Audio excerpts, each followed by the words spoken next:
శ్రీమన్నారాయణ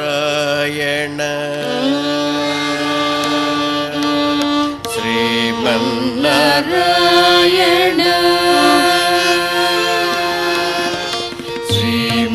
శ్రీమన్నారాయణ శ్రీమన్నారాయణ శ్రీమన్నారాయణ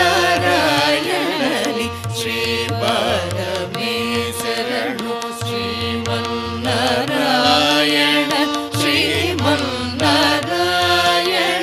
శ్రీమన్నారాయణ శ్రీ పరమేశ్వరుడు శ్రీమన్నారాయణ శ్రీమన్నారాయణ శ్రీమన్నారాయణని శ్రీపాదమేశ్వరను శ్రీమన్నారాయణ శ్రీమన్నారాయణ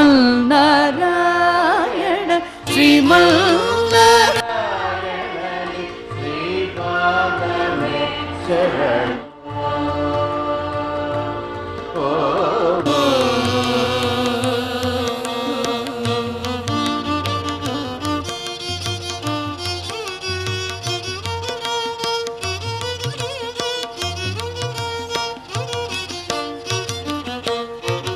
कमल सती मुख कमल कमल गीत कमल प्रिया कमलेक्षण कमल सती मुख कमल कमल कमल में शरणु कमलासन गीत गरुड़ गमन Shri कमलनाभनि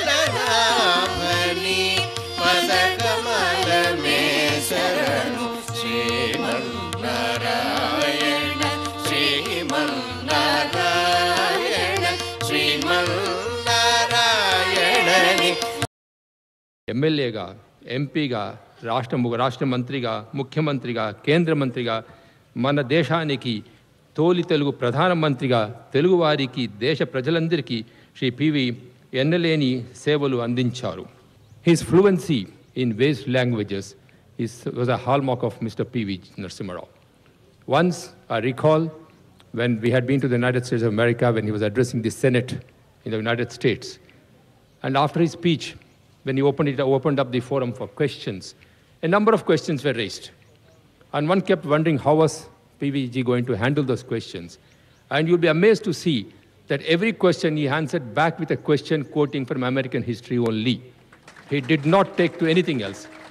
At the end of it, the senators did not know what to ask him. And that was the type of repertory which Mr. Narasimha Rao was used to be. On one occasion, when I wanted to push through some proposal, and I requested him, sir, this paper is pending with the Honorable Prime Minister for quite some time now. His answer was, Narasimhan, my indecision is a conscious decision. So I had nothing to say. Once he said my indecision was a constant decision, with that he had closed all avenues for even my future queries. Whenever I had some problem, I had to start off saying, sir, I know your indecision is a very conscious decision, but please, in this case, could the decision start moving into a decision from indecision? And such was a man's sense of humor. I mean, he would sort of use his sense of humor and completely finish you off and not allow you to take anything further. And a wonderful human being, because I have been with him. I had the privilege of being on a number of foreign tours with Mr. Narasimha Rao. And anywhere we went, he would sort of ensure that all of us were comfortable. He would always ask, Ani baga unnara? That the baga unnara was his standard question of Mr. Narasimha. Whenever we used to among ourselves, in a foreign tour, we would talk to each other, we'll say baga unnara. First we'll say baga unnara. And that is how we used to refer to Mr. Narasimha Rao.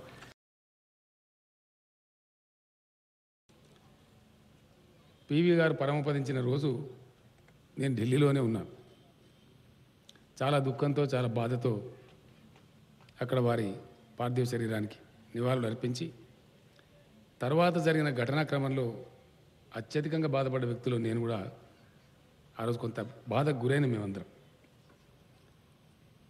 అంత సమున్నతమైనటువంటి మహోన్నతమైనటువంటి వ్యక్తిత్వం కలిగినటువంటి వ్యక్తిని కేవలం రాజకీయ కోణంలో చూడడం. ఇందాకనే పెద్దలు చెప్పారు, 17 భాషలలో ప్రవేశం ఉండడమే కాదు, నిష్ణాతులు వారు. ఆ భాషలలో ఆ భాష మాట్లాడేటువంటి ప్రాంతాలలో మాట్లాడి వాళ్ళనే ఆశ్చర్యచకితులను చేయగలిగేటువంటి గొప్ప భాషా పటుత్వాన్ని కలిగినటువంటి వారు. ఆ కోణంలో చూసినా పివి గారిని ఎన్ని అవార్డులు ఇచ్చినా ఎన్ని భారతరత్నలు ఇచ్చినా వారి వ్యక్తిత్వానికి తక్కువే. మొత్తం భారతదేశంలోనే మొట్టమొదటి ముఖ్యమంత్రిగా భూ సంస్కరణల చట్టాన్ని అమలు చేసి చూపించింది, దేశానికి మార్గదర్శనం చేసింది కూడా పివి నరసింహారావు గారు అని చెప్పడంలో ఎటువంటి అతిశయోక్తి లేదు, అది సందేహం కూడా లేదు. బండారు దత్తాత్రేయ గారు ఇందాక భారత ప్రభుత్వం పివి నరసింహారావు గారికి భారతరత్న ఇవ్వాలని చెప్పడం జరిగింది. త్వరలోనే వారికి నా ధన్యవాదాలు తెలియజేస్తూ, వారు ప్రాతినిధ్యం వహించే పార్టీ ఈరోజు కేంద్రంలో అధికారంలో ఉంది కాబట్టి వారి నుంచి ఆ మాట రావడం నాకు చాలా సంతోషంగా ఉంది. తెలంగాణ రాష్ట్ర ప్రభుత్వంగా క్యాబినెట్ తీర్మానం చేసి కూడా భారత ప్రభుత్వానికి మేము వెంటనే పంపించి ఆ ప్రయత్నాన్ని కొనసాగిస్తామని ఈ సందర్భంగా నేను సంతోషంగా ప్రకటిస్తూ ఉన్నాను. అదేవిధంగా పివి నరసింహారావు గారి ఖ్యాతి తెలంగాణ ఖ్యాతి అవుతుంది. వ్యక్తిగా వారు సంపాదించుకున్నప్పటికీ తెలంగాణ జాతి యొక్క ఖ్యాతి పివి నరసింహారావు గారు అని చెప్పడంలో కూడా ఎటువంటి సందేహం అవసరం లేదు. కాబట్టి ఆ ఖ్యాతి ఈ జాతి యొక్క వారసత్వ సంపద, వారసత్వ పరంపర కాబట్టి వారి యొక్క గొప్పతనం, ఔన్నత్యం, సంస్కారం, వారు ఆచరించి చూపెట్టేటువంటి ఆదర్శాలు నిరంతరం ఉండవలసినటువంటి అవసరం ఉంది. అందుకోసం చాలా గొప్పగా, అంటే అదర్ దాన్ దిస్ మెమోరియల్, ఇక్కడ ఒక పార్క్ మాత్రమే ఉంది, వేరే చోట సమున్నతంగా వారి గౌరవానికి తగు రీతిలో పివి మెమోరియల్ భవన్ కూడా నిర్మించడం జరుగుతుంది. అక్కడ వారి రచనలు, వారు చేపట్టినటువంటి సంస్కరణలు, జీవితంలో వారు చేసి చూపెట్టినటువంటి ఆచరణ, వారి ఆదర్శాలన్నీ కూడా నిక్షిప్తం చేయబడతాయి. తరతరాలకు ముందు తరాలకు కూడా అందించే విధంగా ప్రభుత్వం చర్యలు తీసుకుంటుందని నేను మనవి చేస్తూ ఉన్నాను. పివి మా తెలంగాణ బిడ్డ, పివి ఏనాటికైనా మా తెలంగాణ టీవీ. కాబట్టి పివి టీవీకి తగిన రీతిలో 100% పివి గారి విగ్రహాన్ని ట్యాంక్ బండి మీద 10 మందిలో పెట్టడం కాదు, ఒక సముచితమైన స్థానంలో. ఎవరో కొందరు మిత్రులు చెప్పినారు ట్యాంక్ బండి మీద అది గుంపులో గోవిందలాగా అవుతుంది, కాబట్టి అక్కడ నేను పెట్టదలుచుకోలేదు. ఖచ్చితంగా మంచి సమున్నతమైన స్థానంలో కేవలం పివి గారి విగ్రహం మాత్రమే ఉండే పద్ధతిలో వారి విగ్రహ ప్రతిష్ట కూడా రాబోయే కొద్ది రోజులలోనే చాలా ఘనంగా, చాలా గొప్పగా దేశం చూసి సంతోషపడే విధంగా, ఈనాటికైనా పివి గారికి గొప్ప గౌరవం లభిస్తుందని దేశవ్యాప్తంగా ఉన్నటువంటి పివి గారి అభిమానులు హర్షించే విధంగా ఆ కార్యక్రమాన్ని కూడా చేపడతామని ఈ సందర్భంగా నేను సవినయంగా మనవి చేస్తూ ఉన్నాను. రాబోయే రోజులలో తెలంగాణలో కొత్త జిల్లాలు ఏర్పాటు కాబోతాయి. ఒక జిల్లా పేరుకు పివి నరసింహారావు గారి పేరును కూడా చిరస్థాయిగా ఉండే విధంగా పెట్టుకుంటాం. అదేవిధంగా కొత్తగా స్థాపించబోయే యూనివర్సిటీలలో ఎందుకంటే వారు బహుభాషా కోవిదులు, విద్యాధికులు కాబట్టి, విద్యా గంధం వెదజల్లిన వారు కాబట్టి వారి పేరును ఒక యూనివర్సిటీకి కూడా ఉండే విధంగా, చిరస్థాయిగా ఉండే విధంగా ఏర్పాటు చేసుకోవడం జరుగుతుంది. వీటితో పాటే భారతరత్న ఇవ్వాలని కోరడమే కాదు, పివి గారి గౌరవానికి తగిన విధంగా ఢిల్లీలో వారి గౌరవం లభించలేదు, ఎంతోమందికి లభించింది. తప్పకుండా తెలంగాణ జాతిగా, తెలంగాణ టీవీగా పివి గారు ఉన్నారు కాబట్టి వారికి సముచిత గౌరవం లభించే పద్ధతిలో అక్కడ కార్యక్రమాలు ఏర్పాటు చేయవలసిందిగా, ఢిల్లీలో పివి మెమోరియల్ ఏర్పాటు చేయవలసిందిగా కూడా కేంద్ర ప్రభుత్వంతో మేము పరిశీలి చేస్తాం ఆ మ్యాటర్ను.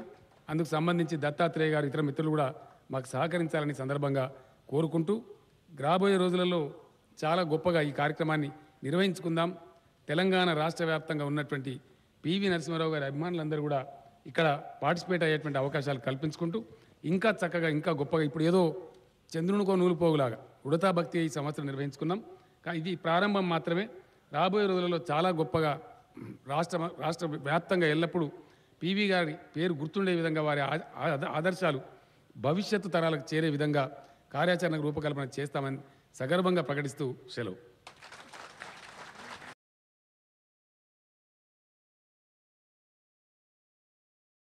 వరుసగా ఎన్నో ప్రభుత్వాలు తగిన ఆదరణ చూపని అగ్రేసర రాజనీతివేత్త, మేధావి, బహుభాషా విదుడు పివి నరసింహారావు గారి రాజకీయ జీవిత పార్శ్వాన్ని గురించి నేను చెప్పాను. అది నా రంగం కాదు. ఆయన తొలి రోజుల్లో కొన్ని కథానికలు రాశారు. అన్నిటికంటే ప్రత్యేకించి చెప్పుకోదగింది మహాకవి, కవి సమ్రాట్ విశ్వనాథ సత్యనారాయణ గారు రచించిన 1000 పడగలు నవలను హిందీలోకి సహస్రఫండ్ పేర అనువదించారు వారు. బహుముఖ ప్రజ్ఞాశాలి, బహుభాషా కోవిదుడు, కార్యదక్షుడు, సంక్లిష్ట పరిస్థితుల్లో భారతదేశాన్ని ఆర్థికంగా అధిగమింపజేయటానికి అవిర్నిశలు కృషి చేసిన దీశాలి. అంతేకాదు స్థితప్రజ్ఞుడు, ఈ దేశానికి వివిధ హోదాల్లో అనేక సేవలను అందించి మొత్తం భారత జాతి అంతర్జాతీయంగా అభిమానించదగ్గ పివి నరసింహారావు గారు మన రాష్ట్ర తెలుగు జాతి గర్వకారకుడే కాదు, ప్రత్యేకంగా తెలంగాణ ప్రాంత గర్వకారణం అని చెప్పి నేను ఈ సందర్భంగా భావిస్తున్నాను. తెలంగాణ రాష్ట్రం ఏర్పడిన తర్వాత రాష్ట్ర ప్రభుత్వం మొట్టమొదటి వెంటనే పివి నరసింహారావు గారి జయంతి ఉత్సవాలను రాష్ట్ర ప్రభుత్వ అధికారిక ఉత్సవాలుగా నిర్వహించడం ఇది చాలా సంతోషమని, మన పివి నరసింహారావు గారు వారు తెలుగువాడైనా తెలంగాణ బిడ్డగా మనం ఎంతో గర్వపడుతున్నాం. నేను 1991లో 96లో నేను పార్లమెంట్ సభ్యునిగా ఉన్నప్పుడు వారు ప్రధానమంత్రిగా ఉన్నారు.